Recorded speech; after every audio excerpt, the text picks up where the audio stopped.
Dan juga poin menarik dari Nici tadi, kita untuk mahasiswa mungkin memang lebih dewasa, tapi juga bukan berarti harus menyepelekan ya. Tetap harus mengedukasi diri, tetap harus hati-hati agar selamat juga jiwa ketika memang terjadi bencana di tempat kuliah mungkin ataupun di rumah. Nah, jadi gimana tuh Nici? Ya, jadi kita sebagai pemuda ya paling tidak ya mendukung kegiatan pemerintah atau membantu pemerintah di lingkungan kita, karena untuk kita dan oleh kita untuk kita juga gitu. Oke, mantap kali. Kalau Rianya Nici bisa segera selesai skripsinya, Rensi bisa nyusul juga, dan kita tunggu kedatangannya lagi ya di kesempatan berikutnya di Pro 2. Dan teman nih mungkin yang dari Muhammadiyah yang mau tahu tentang UKM Tangguh Bencana Kiai Sujak atau mau gabung itu kira-kira gimana nih? Iya, teman-teman bisa bagi teman-teman yang mahasiswa Universitas Muhammadiyah Bengkulu dari fakultas manapun itu boleh gabung, nggak dibatasi jumlahnya. Bisa menghubungi Instagram, Instagram yaitu namanya Kiai Sujak itu. Dan Facebook juga boleh di DM atau DM IG atau inbox Facebook atau kontak ini aja WhatsApp. Oke, WhatsApp di nomornya? Nomornya 0822 7979 5134. Oke, ada informasi lain nggak sih yang ingin disampaikan lagi oleh Nici atau Rensi mungkin untuk teman-teman dari kampus UMB, atau ada informasi umumnya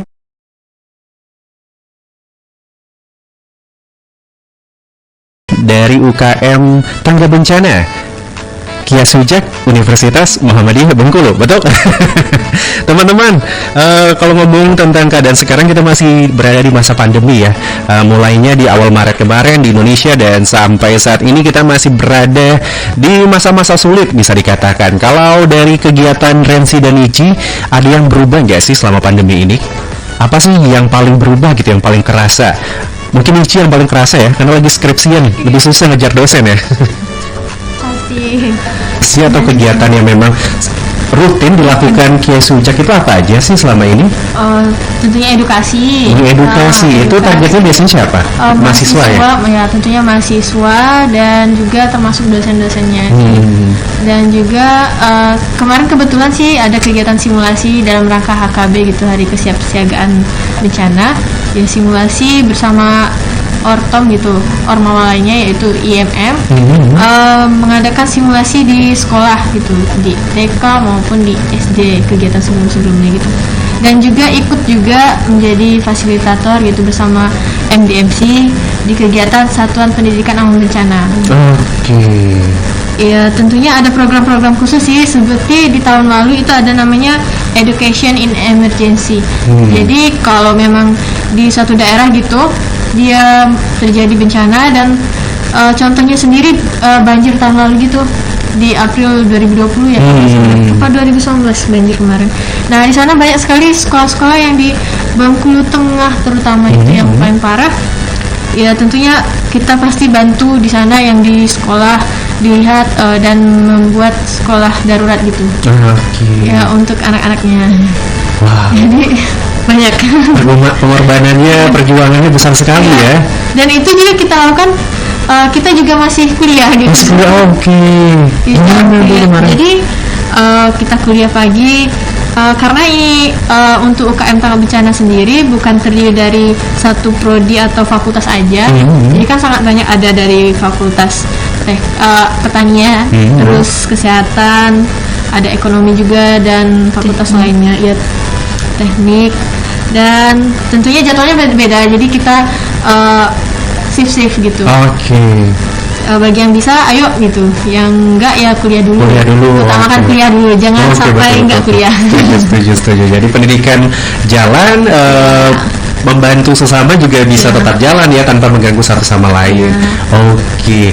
Kalau mengedukasi sebenarnya tujuan dari UKM ini maksudnya mengedukasi mahasiswa agar supaya mereka apa sih aware terhadap kualitas lingkungan, terhadap pencegahan bencana, atau ada hal-hal lain yang biasanya teman-teman dari UKM Kiai Sujak edukasi kepada teman-teman mahasiswa ataupun dosen? Yang pastinya upaya perlindungan diri, perlindungan diri saat di kelas seperti apa gitu, dan juga edukasi dalam rangka misalnya mereka lagi di kelas mau kenapa gitu, dan itu ya harus gitu. Dan juga Saya lagi di kelas tiba-tiba gempa gitu ya, gitu ya. benar.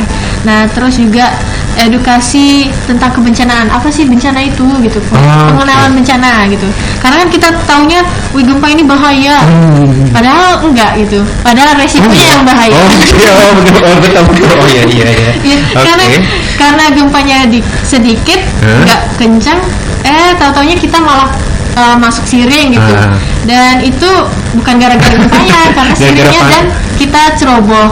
Ya, makanya kalau di materi-materi atau di pelatihan gitu di sekolah, misalnya di sekolah nih ada namanya yang kajian resiko. Jadi sangat penting kalau di sekolah itu memperkecil resikonya, misalnya atau kekurangan-kekurangannya di sekolah, misalnya siringnya nih nggak ditutup, sedangkan kalau dia gempanya kecil, mereka otomatis ada yang panik semua ya, betul.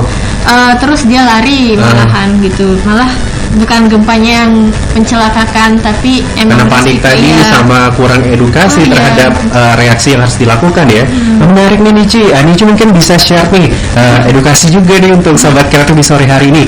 Kan gempa hampir tiap hari tadi Nici bilang ya terjadi di Bengkulu. Kira-kira apa sih yang harus dilakukan ketika gempa terjadi?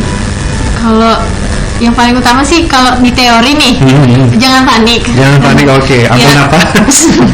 Ya emang gini, kalau emang biasanya kalau seseorang yang udah paham gitu, udah mengenali bencananya, kebanyakan nggak panik, mereka pikir oh saya aman di sini, misalnya di ruangan ini misalnya nggak ada benda yang di atas yang mencelakakan kita, misalnya kalau ada gempa gitu. Terus juga kalau di sini sih kaca. Oh iya. Ya sangat bahaya.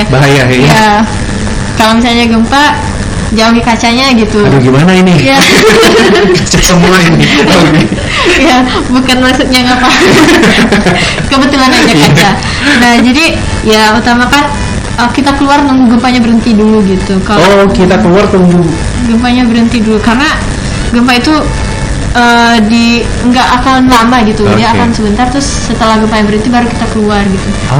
Jadi sebaiknya kalau kita udah di dalam ruangan nih dan gempa berlangsung, kalau misalnya saya nih contoh kasusnya harusnya di mana berdirinya untuk aman? Karena mejanya kaca, hindari kaca, mungkin dekati tiang gitu. Oh dekat tiang ya. Jadi yang lindungi kepala gitu, karena yang paling rentan itu di kepala bagian belakang. Jadi mungkin bisa dilindungi kepalanya menggunakan tas atau buku, bisa mengurangi cedera gitu. Kalau di ruangan ini. Kalau biasanya kalau di contoh kasus yang lainnya bagaimana? Nah kalau misalnya kan di sekolah, di sekolah itu kenapa tunggu berhenti dulu gitu? Karena kalau kita saat bumi berguncang, kita larinya itu udah nggak lurus. Karena udah kita mau larinya ke pintu, nggak taunya malah ke samping. Jadi makanya tunggu gempanya berhenti, baru situasi aman, baru kita keluar gitu, sambil melindungi kepala dan jaga diri gitu. Betul. Apalagi tempat keramaian kayak sekolah atau perusahaan itu orangnya rame ya. Nanti kalau keluar sama-sama bisa jadi ada yang jatuh, malah terinjak dan lain sebagainya. Jadi memang resiko karena panik gempanya itu lebih besar sebenarnya daripada gempanya itu sendiri. Make sense. Selain gempa, biasanya di Bengkulu ini yang harus dihindari dan harus kita hati-hati itu bencana apa Nici? Mungkin angin sih, sama tsunami gitu. Kalau tsunami ya udah pasti kita harus jauhi daerah-daerah pantai gitu ya. Tapi kalau emang angin beda sama gempa. Kalau kita gempa pasti kita keluar rumah. Kalau angin kita malah masuk ke rumah gitu.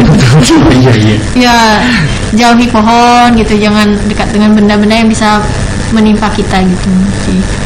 Ya mungkin sih. Kalau bedanya sama masa pandemi nih, gempa kebetulan kemarin simulasi pada saat masa pandemi.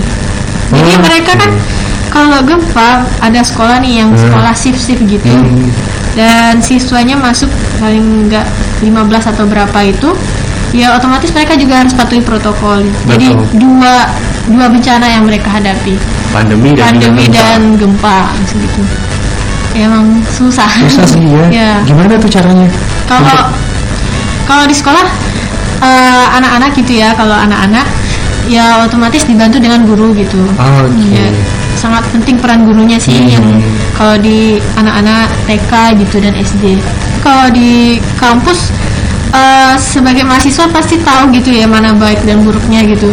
Ya yang mana kita bisa lakukan ya lakukan gitu yang terbaik gitu. Jangan melakukan hal yang mencelakakan diri gitu. Betul. Misalnya ini ada gempa misalnya. Dia malah ini panik gitu. Paniknya ya bilang, ya udahlah gitu. Ini kan cuma gempa gitu misalnya. Menyepelekan gitu ya. Ada juga yang panik dan ada juga sih yang aktif. Ayo udah kita ini sama-sama teratur gimana baiknya keluar ke ruangan gitu. Bahkan ada juga yang misalnya meja guru gitu kan, meja dosen gitu di dekat pintu sangat mengganggu untuk akses keluar dari ruangan. Oke, jadi memang harus diamati tata letak juga ya, meja, kursi dan lain sebagainya. Dan juga poin menarik dari Michi tadi, kita untuk mahasiswa mungkin memang lebih dewasa, tapi juga bukan berarti harus menyepelekan ya. Tetap harus mengedukasi diri, tetap harus hati-hati agar selamat juga jiwa ketika memang terjadi bencana di tempat kuliah mungkin ataupun di rumah. Nah, Pesantren Al Hasanah di Pondok Kelapa. Iya, di Pondok Kelapa. Itu. Ya, jadi itu sih kesannya tuh shock kayaknya ya. Iya. Karena baru pertama kali, pengalaman pertama ketemu audiensnya 300 orang. Iya, bisa kebayang sih shock ya. Pas nyampe itu agak kaku juga sih. Ya, soalnya kegiatan sebelumnya itu ada bersama tim MCC namanya Muhammadiyah COVID-19 Command Center gitu. Oke. Ada program ini edukasi keliling menggunakan mobil pas awal-awal COVID gitu. Terus juga memantau mahasiswa Universitas Muhammadiyah Bengkulu gitu. Dan juga tentunya edukasi juga di radio-radio. Oke, salah satunya ya. Salah satunya selain media sosial kan gitu. Oke, teman-teman, saya penasaran nih, menurut teman-teman, pandangan teman-teman nih, kenapa sih sebenarnya pemuda itu sebenarnya harus aware, harus peduli terhadap penanggulangan bencana? Kenapa sih harus pemuda gitu? Ya karena siapa lagi gitu? Kalau bukan kita, karena para pemuda ini ya kita ketahui juga sih dari sejak zaman dulu gitu, pasti pemudanya yang harus bergerak dan aktif gitu, karena pemuda itu adalah yang produktif gitu. Selain dia bisa berpikir kritis, bukan artinya yang selain pemuda itu nggak kritis, tapi emang pemuda itu memiliki kreativitas yang tinggi gitu, karena bisa aja nih lebih peduli dengan lingkungan. Yang selain pemuda gitu bisa kita bantu gitu, kayak misalnya pemerintah kan, rata-rata pemerintah ya kita ketahui banyak yang bukan pemuda gitu selain pemuda. Jadi gimana tuh Nici? Ya jadi kita sebagai pemuda ya paling tidak ya mendukung kegiatan pemerintah atau membantu pemerintah di lingkungan kita, karena untuk kita dan oleh kita untuk kita juga gitu. Oke, mantap kali. Kalau Rensi ada pendapatnya nggak? Kenapa sih pemuda yang harus juga ikut mengambil peran dalam masalah penanggulangan bencana? Ya karena kan kita sebagai pemuda kan jadi penerus bangsa kayak gitu kan. Otomatis kita tuh harus di aware, terutama di Bengkulu ini sendiri kan. Jadi kita tuh harus paham terhadap bencana. Nah, ketika bencana itu melanda, apa sih yang harus kita lakukan? Nah, ketika pemuda itu sudah memiliki pengetahuan, mereka bisa sharing ke masyarakat itu pengetahuan mereka itu kan tentang bencana. Oke, jadi kalau kita udah tahu nih, kita udah bisa mengedukasi diri kita sendiri, kita juga bisa share ilmu yang kita tahu kepada orang lain ya. Oke, karena mungkin teman-teman banyak bertanya Kiai Sujak itu apa gitu. Oh iya, aku lupa ya, padahal aku mau nanya tadi. Iya betul. Iya. Karena kalau kita hilangin tanggap bencana paling nggak tahu UKM Kiai Sujak apa ya. Iya betul. Ya, karena awalnya itu mau dibentuk namanya tuh ya tanggap bencana aja. Kenapa Kiai Sujak itu mencirikan Muhammadiyah? Karena kenapa? Pada sejarahnya itu kan Kiai Ahmad Dahlan itu mengutus Kiai Sujak, yaitu nama tokoh Kiai Sujak itu tokoh Muhammadiyah yang menanggulangi bencana di Merapi waktu itu. Nah makanya itu pertama kali yang namanya PKO, penolong umat gitu, manusia umat. Ya makanya kenapa namanya Kiai Sujak gitu, banyak yang nggak tahu karena itu nama tokoh Muhammadiyah. Oke, yang pertama kali berinisiasi untuk melakukan kemanusiaan, penanggulangan bencana di Jogja. Oke, semoga ini menjawab ya teman-teman yang penasaran juga mungkin, karena aku juga waktu lihat pertama kali namanya ini apa gitu. Iya. Cuman kenapa aku lupa nanyain tadi ya. Oke, terima kasih Rensi Nici udah bersedia nih datang di Purdue di sore hari ini, udah share juga tentang edukasi tentang tangga bencana kepada kita. Dan semoga kegiatannya tetap berjalan lancar ya, baik kegiatan UKM-nya ataupun kegiatan kuliahnya. Nici bisa segera selesai skripsinya. Rensi bisa nyusul juga, dan kita tunggu kedatangannya lagi ya di kesempatan berikutnya di Pro 2. Dan sahabat kreatif, itulah talk show kita atau diskusi kita bersama Renci dan Nici untuk numpang-nampang gelaran hari ini di tanggal 23 April 2021. Di sini Rensi, Nici, dan Andrian pamit dari ruang dengar kamu. Kita jumpa lagi di kesempatan berikutnya. Sampai jumpa dan tetap di Pro 2, suara kreativitas.